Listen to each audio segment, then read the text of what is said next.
The Galactic Concordat chamber hummed with the voices of 12 different species, each representative arguing over the same problem that had plagued them for 3 weeks now. The approaching swarm from beyond their galaxies, Edge Commander ZH. Kara slammed her primary manipulator against the podium, her scales flashing the deep crimson that meant absolute certainty among her kind. We have faced extinction events before, she announced to the assembled council, and we have always prevailed through the combined might of our warrior species across the chamber. Ambassador David Chen of Earth sat quietly in the human delegation's seat, a position that had been specifically placed in the outer ring away from the military planning tables. Chen raised his hand, the gesture seeming almost childlike among the towering forms of the other species. Commander J. Kara, I must again stress that humanity has historical data that might be relevant to this threat, Chen said, his voice steady despite the dismissive rumble that went through the chamber's. Kara's secondary eyes focused on the human with something approaching pity. Ambassador Chen, we appreciate Earth's contributions to our alliance, she said in the tone one might use with an eager but incompetent student. Your species excels at art, philosophy, and trade, but military strategy is best left to those bred for combat. The Vieron commander gestured to the holographic display at the chamber's center, where the enemy fleet, if it could be called, that appeared as a spreading darkness, consuming everything in its path. The Devourers had already eliminated 17 species in the neighboring galaxy, each one more advanced than the last. Our combined fleets represent 3,000 years of military evolution. Kara continued. The Vieron Imperium alone has conquered 40 systems. The Kethral Dominion has never lost a territorial war, and the Scythian clans have bred soldiers for 1,500 generations. She paused, letting her gaze sweep across the other military powers in the room. Humanity has been part of the Concordat for 150 years and has never deployed a single combat vessel, never trained a warrior caste, never even participated in our war games, J. Kara said. This is not an insult, Ambassador, it is simply reality. Chen stood slowly, his shorter stature making him appear almost fragile among the assembled aliens. Commander, the reason humanity has never deployed combat vessels is not inability, he began, but was immediately cut off by laughter from the Kethral delegation. Lord Dexmore, whose species stood nearly 3 meters tall and possessed 4 arms ending in natural blades, leaned forward in his seat. Little human, my ancestors were conquering worlds when yours were still living in caves, Thixmore said, his mandibles clicking in amusement. The Concordat placed restrictions on human military development because everyone agreed you were unsuited for warfare.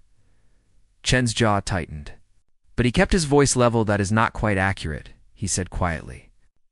The restrictions were not placed on us, they were requested by the founding species after they reviewed our history. The chamber fell into a brief silence before several delegates burst into renewed laughter. Counselor VS of the Mothers, the oldest species in the Concordat, at 6,000 years of recorded history, did not laugh. Her ancient eyes fixed on Chen with an expression the human could not quite read. Ambassador Chen, perhaps you should let those with military experience handle this crisis, Via said softly. Your people have many gifts, but war is not among them. The vote was called within the Our 12 species committed their fleets to the border systems where the Devourers would first arrive. Humanity's offer of assistance was politely declined. Left the chamber with the rest of the human delegation, their faces carefully neutral until they reached their private transport. They have no idea, said General Jackson, who had been sitting in the observer section wearing civilian clothes. They actually believe we're pacifists. Chen stared out at the stars as their ship accelerated toward Earth. The Mothers remember, he said quietly. Did you see Counselor Via's? She was afraid then. Why did she vote with the others? Because 300 years of peace has made the younger species forget, Chen replied, and the old ones hoped they would never have to remember. The first reports came 72 hours later. The combined Concordat fleet, the largest military force assembled in 3 centuries, had engaged the Devourers at the Outer Rim. Systems' initial reports were confident. The enemy was numerous, but disorganized. Their technology inferior, their tactics predictable by our 24. The tone of the reports had changed. The Devourers were adapting, shifting their forms to counter each new weapon used against them. Learning from every engagement by Hour 48, the Concordat fleet was in full retreat by Hour 72. There was no fleet left to retreat, Commander. J. Kara's final transmission showed her bridge consumed by writhing black forms that seemed to absorb the light itself. They learned too fast. Her voice crackled over the emergency channel. Every weapon we use, they adapt to within minutes. Every tactic we try, they counter before we can. The transmission ended and static refugee ships began flooding toward the inner systems. Carrying survivors and horrifying accounts of the battle, the Devourers didn't just kill, they consumed. They learned, they became more efficient with every species they encountered. Lord Dexmore, who had mocked humanity in the council chamber, was found dead in his quarters 3 days after the fleet's destruction. Having performed the Kethrel ritual of shame, half his species' warrior caste had been annihilated. The emergency council session was unlike anything the Concordat had witnessed in its 300-year history. Panic rippled through the chamber as representatives from species who had never known true defeat struggled to process. Their new reality counselor VS stood at the podium, her aged form seeming to carry the weight of millennia. "There is one option remaining," she said, her voice barely audible. "One that I had hoped we would never need to consider." She looked directly at Ambassador Chen. "We must lift the military restrictions on humanity," VS continued. And the chamber erupted into chaos. "They have no military." Someone shouted, "They're artists and philosophers. What can they possibly do against an enemy that destroyed our greatest warriors?" VS raised her hand for silence, and the authority in her gesture, the weight of 6,000 years of civilization, brought quiet to the room. 350 years ago, when humanity first made contact with the Concordat, the founding species reviewed their history, VS said slowly. "What we found terrified us." She activated a holographic display showing Earth's blood-soaked past, wars that consumed continents, weapons that could end worlds, conflicts that lasted generations. Humanity spent 10,000 years at war with itself, VS continued. They developed more ways to kill than we have words for. They turned their own home into a battlefield repeatedly. They nearly drove themselves to extinction multiple times. The chamber sat in stunned silence. "The military restrictions were not placed on humanity because they were weak," VS said, her voice heavy with ancient fear. "They were placed on humanity because they were too strong, too creative, too willing to sacrifice everything for victory." She looked around the chamber at the faces of species who had never truly known what humanity was capable of. "We made them promise to never make war again," VS said. "And in exchange, we promised to protect them, to handle all military threats so they would never have to remember what they were." Ambassador Chen stood, and for the first time the other delegates noticed the way he carried himself, the controlled movements, the awareness of his surroundings, the eyes that seemed to calculate angles and distances. "Counselor VS is correct," Chen said quietly. "Humanity agreed to your terms because we wanted peace more than anything. We wanted to prove we could be more than what our history suggested." He paused, letting his words settle over the chamber. "But if you lift the restrictions, if you ask us to remember what we tried so hard to forget," Chen's voice was steady but somehow sad, "we will do what is necessary." The vote was called. The founding species voted against it, their representatives pale with remembered terror. The younger species, desperate and grieving for their lost fleets, voted to lift the ban when the final tally was announced. Chen stood and bowed formally to the council. "We understand," he said, and those two words carried a weight that made even the bravest warriors in the chamber shiver. "Completely," added General Jackson, who had appeared beside him as the human delegation left. Counselor VS whispered to her aide, her voice trembling with an emotion the younger species could not name. "They're going to save us," she said, "and we're going to wish they hadn't." Admiral Rebecca Jackson stood before the sealed vault door deep beneath Colorado's Cheyenne Mountain, a facility that officially didn't exist and unofficially had never stopped operating. The biometric scanner required her handprint, retinal scan, and DNA sample before moving to the next phase. For other people stood beside her, descendants of the original officers who had signed the Concordat Treaty 350 years ago. each one carrying genetic markers that served as living keys to humanity's locked-away arsenal. Authenticate Jackson. Rebecca and Admiral, United Earth Defense Command, she spoke clearly into the scanner one by one.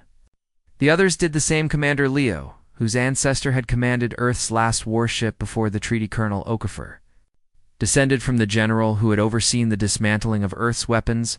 Dr. Sato, whose great-great-grandmother had designed the systems now sealed behind this door, and Director Kozlov, whose family had maintained the secret for 15 generations. The vault door opened with a sound like a sleeping giant taking its first breath in centuries. Inside, holographic displays flickered to life, showing data streams that had been updated continuously for 355 years despite humanity's promise to abandon warfare. My God, whispered Commander Liu, staring at the tactical readouts. We never stopped preparing. Admiral Jackson moved through the facility with practiced ease, her hands flying over controls that responded to her touch as if they had been waiting. The treaty said we couldn't maintain an active military, Jackson said without looking back. It said nothing about maintaining readiness protocols, theoretical research, or contingency planning. She pulled up a display showing Earth's orbital platforms, structures the Concordat believed were communication satellites and trading stations with a few keystrokes. Their true nature revealed itself. Every civilian station has weapons systems that can be activated in under 6 hours, Jackson explained. Every cargo ship has reinforced hulls and hidden weapon mounts. Every research facility has been studying warfare theory for 3 centuries. Director Kozlov accessed another terminal, bringing up personnel files. We've been psychologically screening and training people in combat theory, under the guise of historical studies and tactical games, he said. We have 2 billion people who've been through what we call crisis response training, but what's actually combat preparation. Dr. Sato looked ill as she reviewed the medical files. We've been genetically mapping every human for combat optimization, she said quietly. Identifying people with the right psychological profiles, the right physical attributes, she stopped, her voice breaking, the right capacity for violence. Admiral Jackson finished for her. Yes, we have, because if this day ever came, we need it to be ready. The first human defense fleet assembled in 72 hours. Concordat observers arrived to inspect the vessels and found themselves confused by what they saw. The ships were modular in ways that made no sense, with systems that seemed to duplicate functions or operate on principles the observers couldn't identify. Captain Trell of the Concordat inspection team approached Admiral Jackson on the bridge of the flagship Indomitable. Admiral, I must ask, these weapon systems appear highly inefficient, Trell said, gesturing to the tactical display. Why do you have 7 different types of missile systems when one optimal design would suffice? Jackson smiled grimly. Because the enemy adapts. Captain, she said, if they learn to counter one weapon system, we have 6 more to deploy, each one different enough that their previous adaptation becomes useless. Trell's confusion was evident, but that requires carrying redundant systems, wasting space and resources. It requires carrying options, Jackson interrupted. Humans learned a long time ago that the most efficient solution is often the most fragile. We learned to build in redundancy, to plan for failure, to assume everything would go wrong. The ships deployed toward the border systems where the Devourers had been advancing unchecked for 3 weeks. In the briefing rooms, human soldiers underwent psychological screening that disturbed the Concordat observers. Each soldier sat with a counselor and signed documents acknowledging they understood what they were volunteering for. You may see things that will change you permanently, the counselors explained to each volunteer. You may be required to make decisions that will haunt you. You may become someone you don't recognize. Each soldier signed anyway on the colony world of Threshold. The Devourers had landed 6 days ago. Colonus, a mix of Concordat species, had retreated to underground shelters while calling desperately for help that never came. First human ships entered orbit as the Devourers began breaking through the shelter doors. Marine Lieutenant Sarah Chen led her unit through the landing sequence, watching through the dropship's windows as the surface of Threshold writhed with black forms. Remember your training, she told her Marines over the com. These things adapt, they learn. They become resistant to whatever kills them, so we keep changing tactics. We keep surprising them. The dropships hit atmosphere hard, deploying chaff and decoys and electronic countermeasures that the Devourers had never encountered. Before half the decoys were destroyed, the other half landed successfully, disgorging Marines who immediately spread into irregular formations. The Devourers swarmed toward them, shifting their forms into blade-like appendages and acidic spray and crushing tentacles. The Marines opened fire with conventional kinetics. Cutting down the first wave, the second wave came faster, their bodies already adapting. Growing armor against the bullets, the Marines switched to incendiary rounds without hesitation. The third wave approached with HET-resistant coating forming on their bodies. The Marines deployed sonic weapons. The Devourers began to hesitate, their learning process struggling to keep up with enemies who refused to use the same tactic. Twice Lieutenant Chen watched her tactical display and saw the pattern.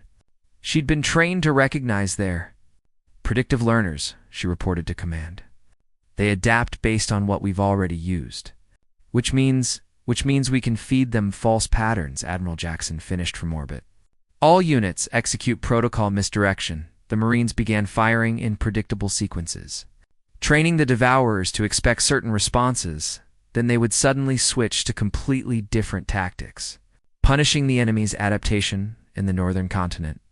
Sergeant James Morrison's unit found themselves surrounded after their transport was destroyed. The Devourers closed in, their forms optimized now for fighting humans based on the patterns. It learned. Morrison looked at his remaining 8 Marines and made a decision: fix bayonets. He ordered. The Marines stared at him. Sir, we have plasma weapons, which they've adapted to, Morrison interrupted. When's the last time they saw close combat with edged weapons? When have they ever encountered an enemy willing to charge into melee range? The Marines attached the archaic blades to their weapons, technology that was 300 years old and had been maintained in storage. Because some planners believed in keeping options available, they charged the Devourers, optimized to counter ranged plasma fire and sonic weapons and incendiary devices. Found themselves unprepared for enemies that stabbed and slashed, and fought with primitive fury. Morrison's unit broke through the encirclement. They lost 3 Marines in the process, but their combat recorders transmitted every second of the engagement to the fleet. Within an hour, 17 other human units were deploying similar tactics in situations where the Devourers had over-adapted to advanced weapons.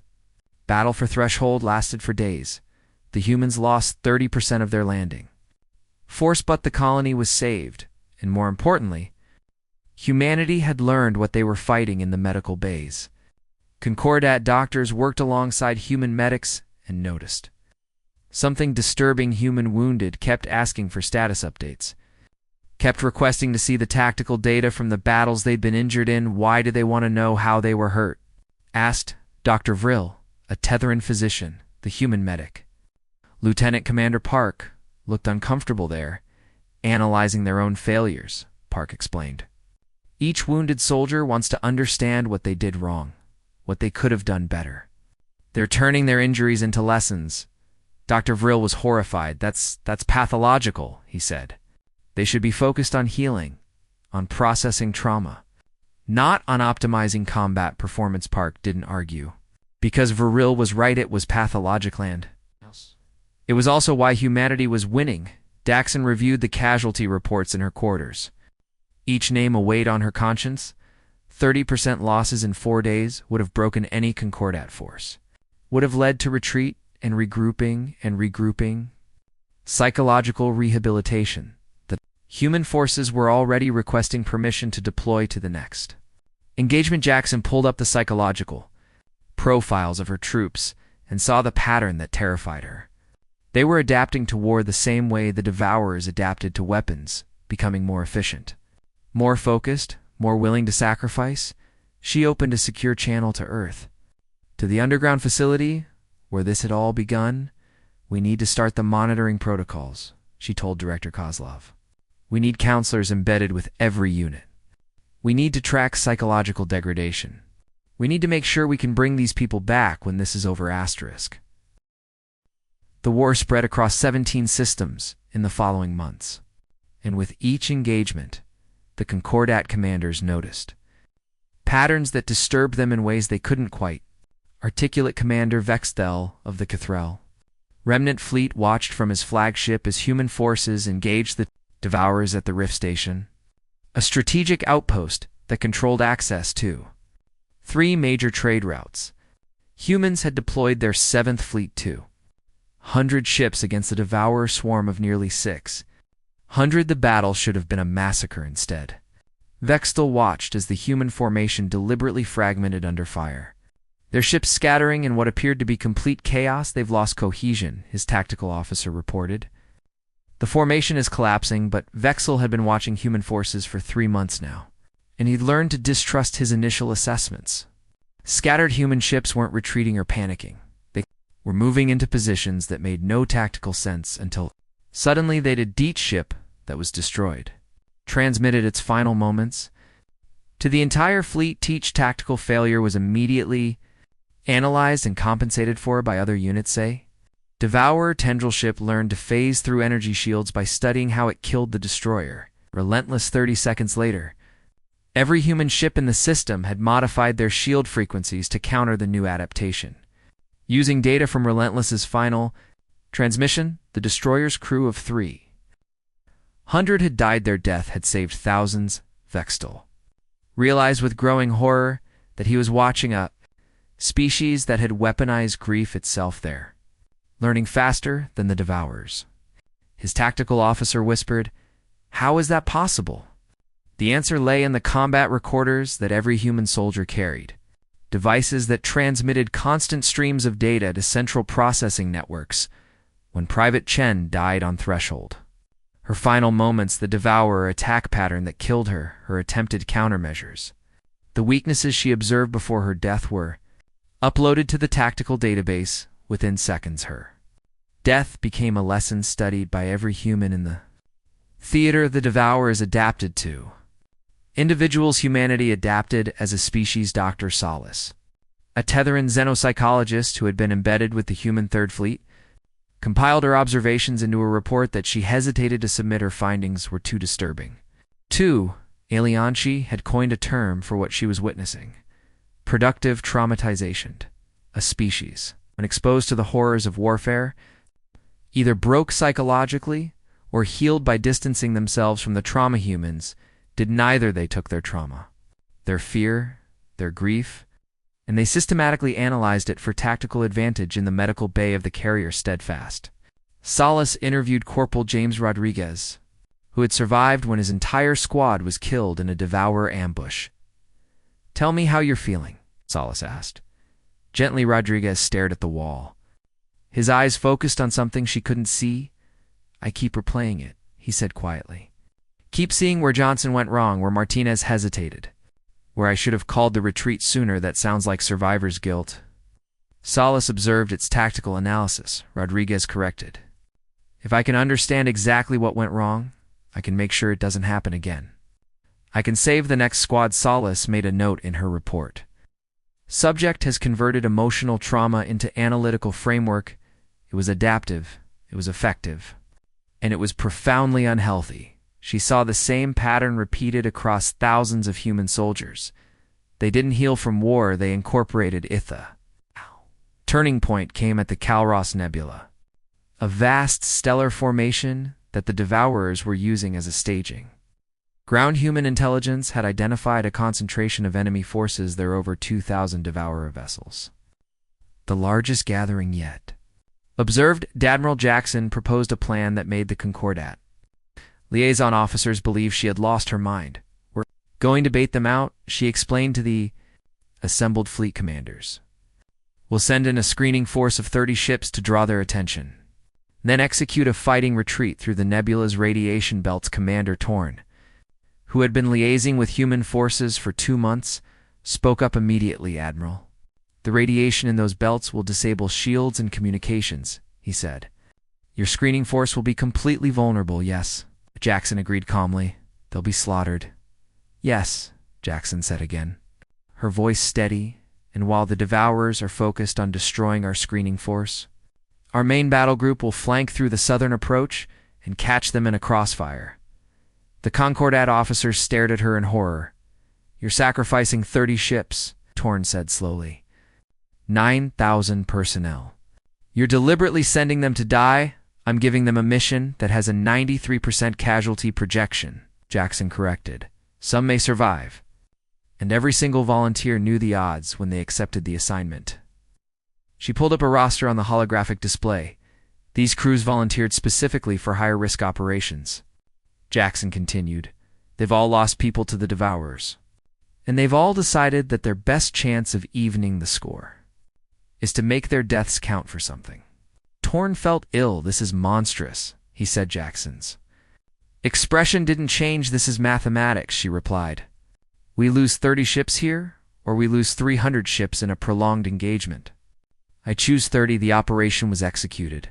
48 hours later, Captain Melissa Zhao commanded the screening force flagship Valiant as it led 29 other ships into the Kalros Nebula. Her crew knew they weren't coming back. The forward view screens showed the massive Devourer fleet beginning to move. Detecting the human incursion, all ships, weapons free, Zhao ordered. Her voice carrying across the tactical network, make every shot count. Make them remember us. The Devourers swarmed forward like a living darkness. The human screening force fought with desperate precision. Their weapons fire coordinated in ways that forced the enemy to commit more and more vessels to the canes. Engagement as radiation from the nebula began interfering with shields. Zhao watched her tactical display show friendly icons winking out one by one. The destroyer Dauntless, Gauntha frigate Resolute, Gauntha cruiser Tenacious. Breaking apart under concentrated fire. Main force is in position, came Admiral Jackson's voice over the failing comm system.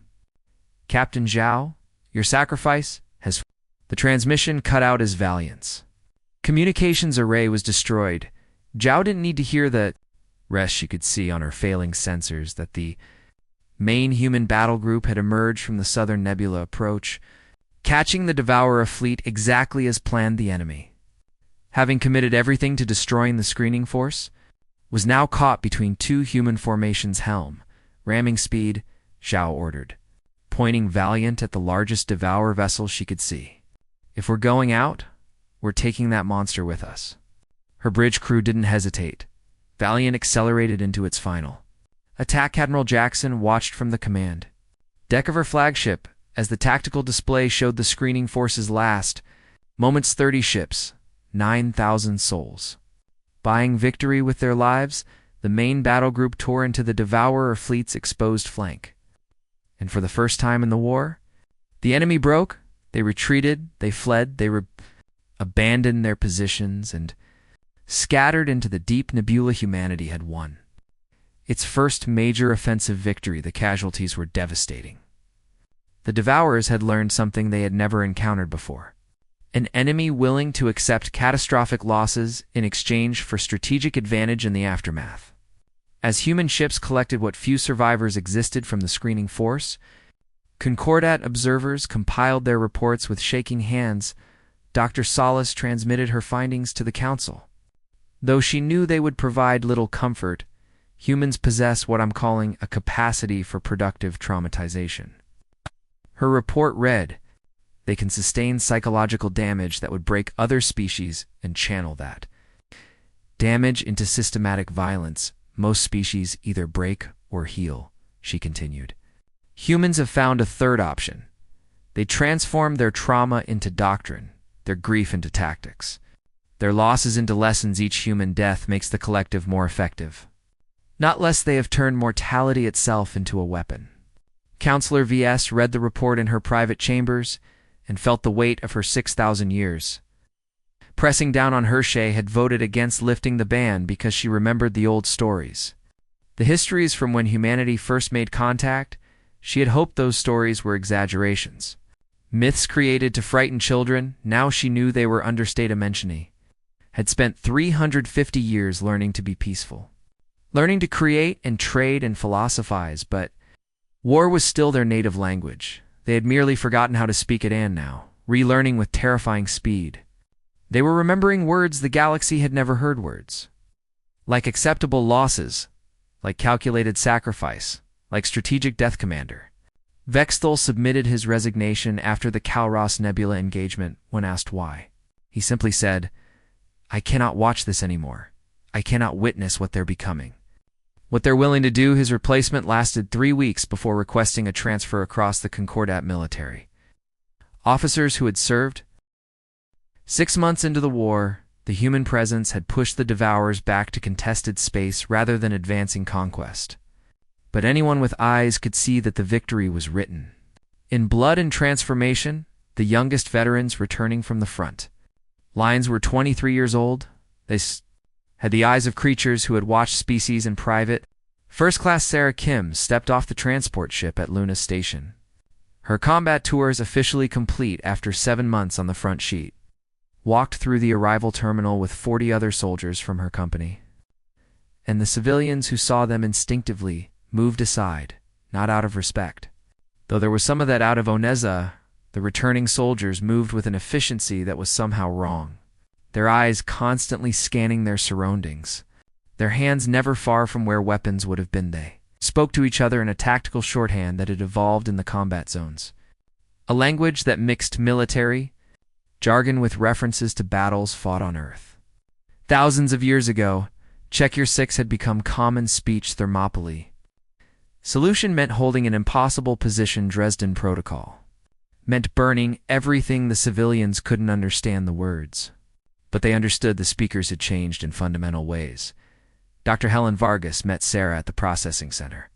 Part of the psychological evaluation team that screened all returning personnel. "How are you feeling, Private Kim?" Vargas asked. Running through the standard questionnaire, Sarah sat perfectly still. Her posture, military correct. Her gaze focused somewhere past the doctor's shoulder, functional. Sarah replied, "That's not what I asked," Vargas said gently. "How do you feel?" Sarah's expression didn't change. "I feel functional," she repeated.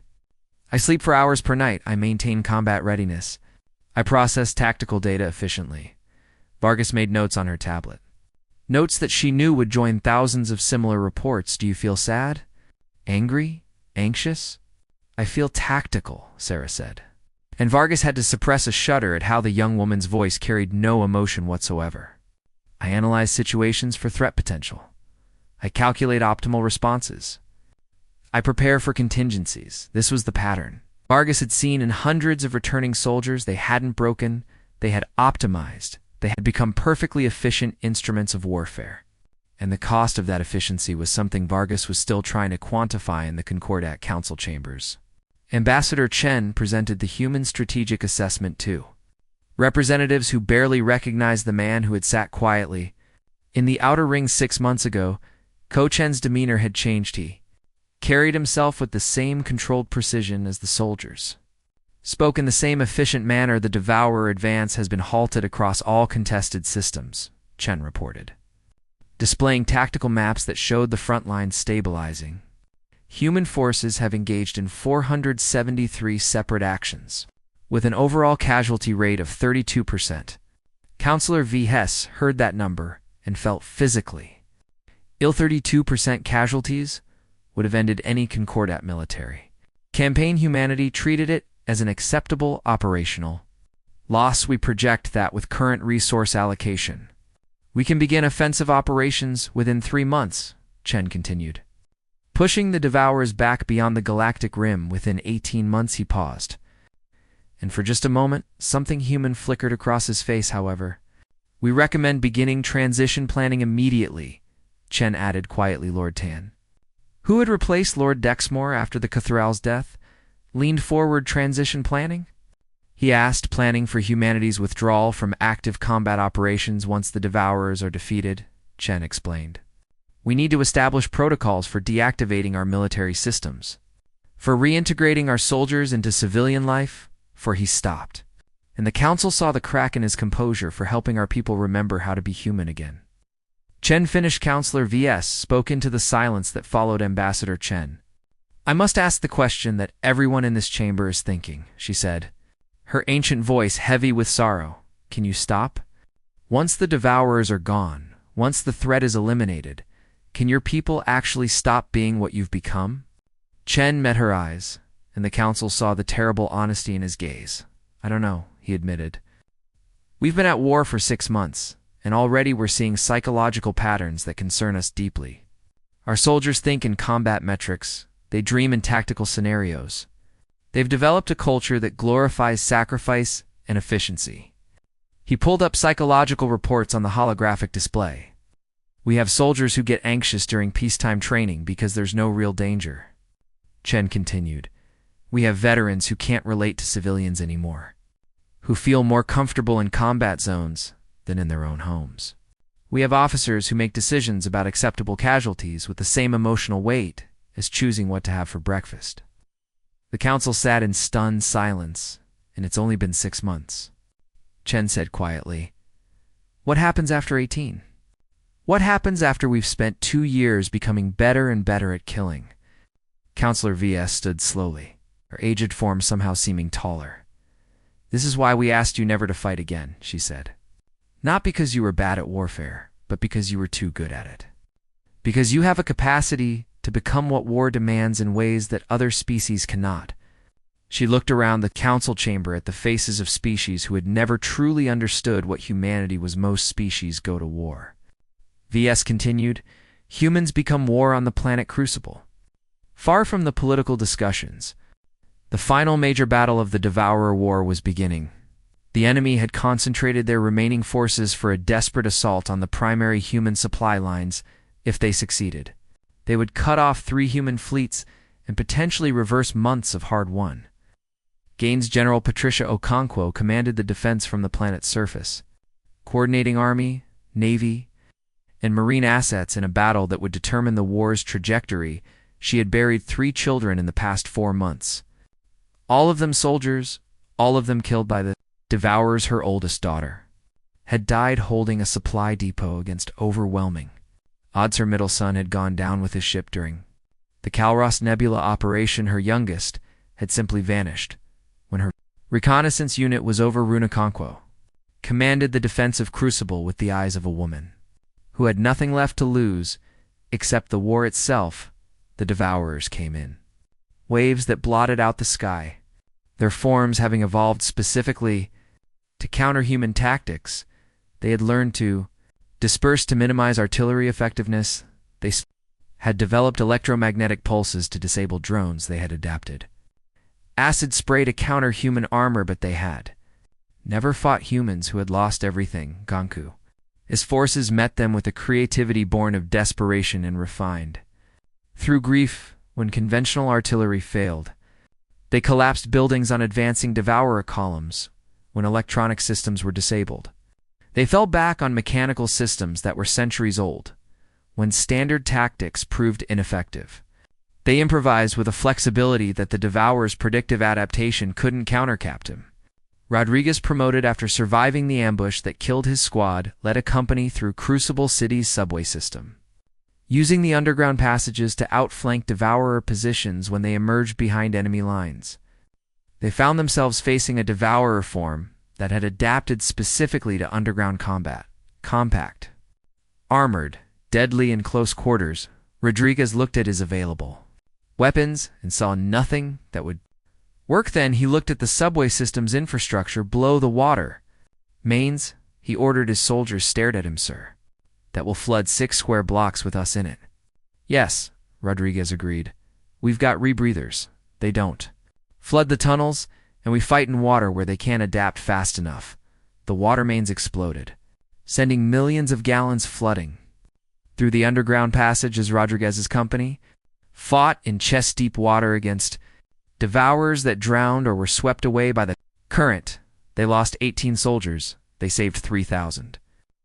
Civilians. Concordat observers watching from orbit documented the engagement with a growing sense of horror there. Using their environment as a weapon, one observer reported. They're turning the planet itself into a battlefield. They're willing to destroy their own infrastructure to gain tactical advantage. What the observers didn't understand was that this was simply how humans fought. They had evolved as persistence hunters who tracked prey across vast distances. They had developed as two losers who could weaponize anything. They had survived by being more stubborn than their environment, more creative than their competitors, more willing to endure hardship than anything else on their planet. The Devourers had adapted to fight soldiers they never encountered a species that could turn civilian infrastructure, weather patterns, geological features, in pure desperation into weapons. The battle for Crucible lasted 8 days. General Okonkwo coordinated defense after defense, each one more inventive than the last. Her forces used demolition charges to create artificial canyons that channeled Devour advances into kill zones. They weaponized industrial equipment, turning mining lasers and construction equipment into improvised artillery. The war officially ended not with a grand battle or negotiated surrender, but with silence. The Devourers withdrew beyond the galactic rim in a coordinated retreat that suggested tactical reasoning rather than blind flight. And for the first time in 18 months, the emergency broadcast sees no more distress calls, no more desperate pleas for reinforcement, no more casualty reports scrolling across every military channel. The silence was somehow worse than the chaos had been. The Concordat Council chambers. Representatives from 12 species gathered to formally acknowledge what everyone already knew. Humanity had saved them in. They were terrified of what humanity had become in the process. Ambassador Chen stood before the council. But the man who had once sat quietly in the outer ring was gone in. His place stood someone who carried himself with military bearing, who spoke in tactical assessments, who calculated political angles with the same cold efficiency he might calculate acceptable losses. The Devourer threat has been neutralized, Chen reported, his voice carrying none of the warmth that had possessed 2 years ago.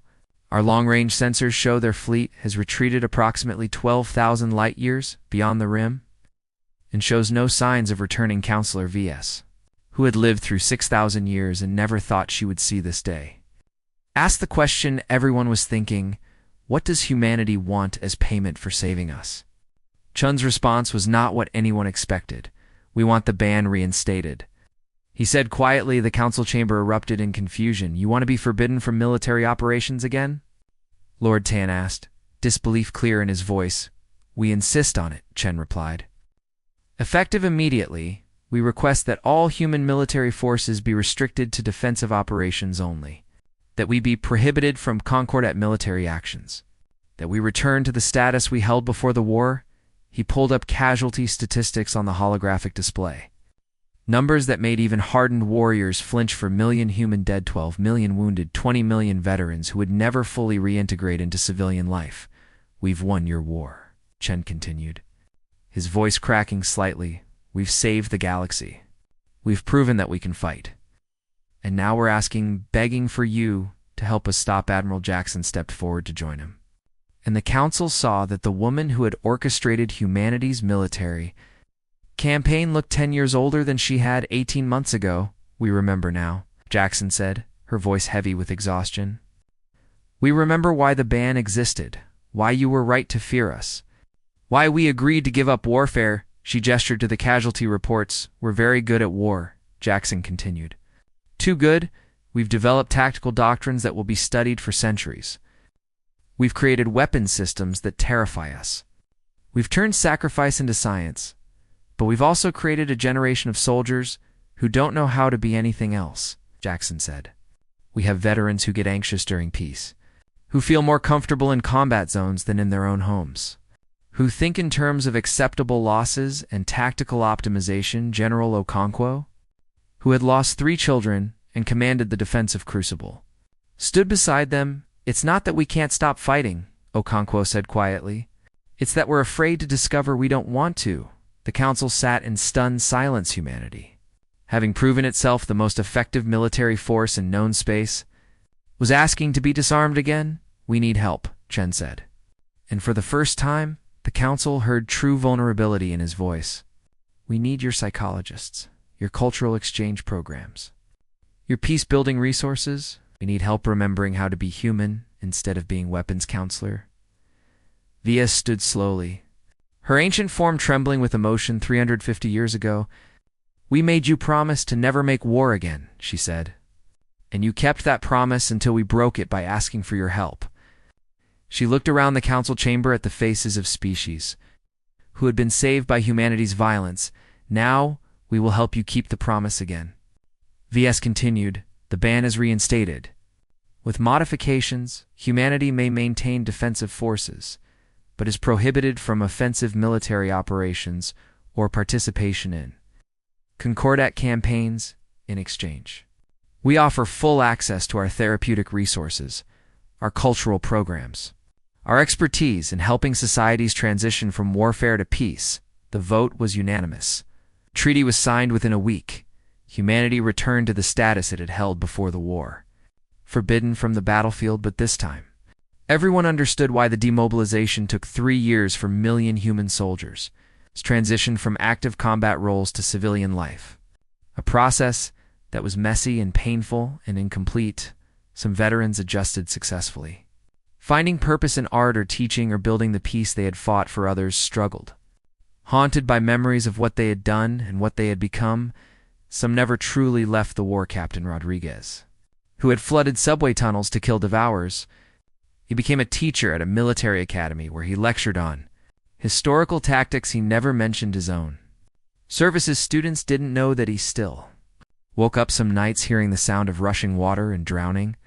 Enemy's Lieutenant Sarah Kim, who had returned from her first combat tour speaking in tactical shorthand, spent 2 years in therapy before she could hold a conversation with her family without calculating threat vector. She eventually became an artist, painting abstract works that her therapist said represented her processing trauma. She never told anyone that each painting was actually a tactical map of battles. She couldn't forget General Okonkwo, retired to a quiet farm on Earth, where she grew vegetables and refused all interviews about her service. She had lost 3 children and saved a planet the math didn't balance, and she knew it never would. Admiral Jackson remained in service, overseeing the deactivation of humanity's military system. She was the one who sealed the vaults beneath Cheyenne Mountain again, who powered down the weapons platforms disguised as civilian stations, who archived the combat doctrines that had won the war before she sealed the final vault. She stood in the facility where it had all begun and looked at the holographic displays showing humanity's military capability. Everything was being preserved, not destroyed. Preserved because humanity had learned that sometimes the monsters came back, and if they did, humanity needed to be ready to remember. 50 years after the war ended, a new generation grew up hearing stories about the Devourer War that seemed almost mythological. The friendly humans, who ran trading posts and created art and wrote philosophy, couldn't possibly be the same species that had fought with such terrible efficiency. Could possibly be the warriors from the old recordings, young aliens from species who hadn't lived through the war. Sometimes asked human elders about the fighting. The answers they received were carefully measured. We did what was necessary. The veterans would say we saved everyone we could. We became what we had to become, and then they would change the subject, because even 50 years later, the memories were too sharp on Earth.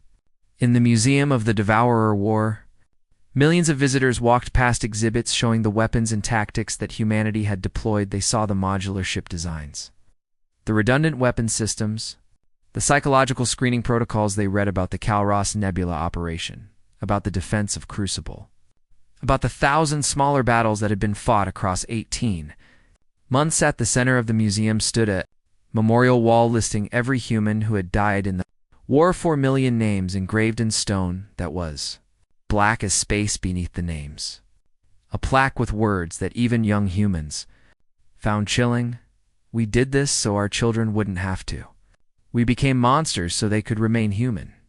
Never again. Young humans stood before the memorial and tried to imagine their grandparents and great-grandparents as warriors, tried to picture the friendly, elderly people who told stories and baked cookies as soldiers who had calculated acceptable losses. It seemed impossible. The Concordat observers who visited the museum knew better. They saw how human children played war, games with rules that were too sophisticated to tactical. They noticed how human culture still celebrated perseverance, sacrifice, adaptability. They observed how humanity's art and literature from the post-war period was filled with themes of controlled violence, of monsters choosing to be gentle of weapons that chose not to fire humanity had returned to peace, but the capacity for war remained, woven into their culture, preserved in their memory. Waiting Dr. Celeste, now elderly herself, published her final analysis of humanity 50 years after the war. They are the most dangerous species in known space, she wrote. Not because of their weapons or their tactics, but because of their capacity to transform themselves. Most species are what they are, Solace continued. Humans can become what they need to be, and when they needed to be warriors. They became the most effective killers the galaxy has ever seen. Now they have chosen to be peaceful again. And they are very good at peace. Just as they were very good at war, this is what makes them terrifying. Not that they can fight, but that they can choose.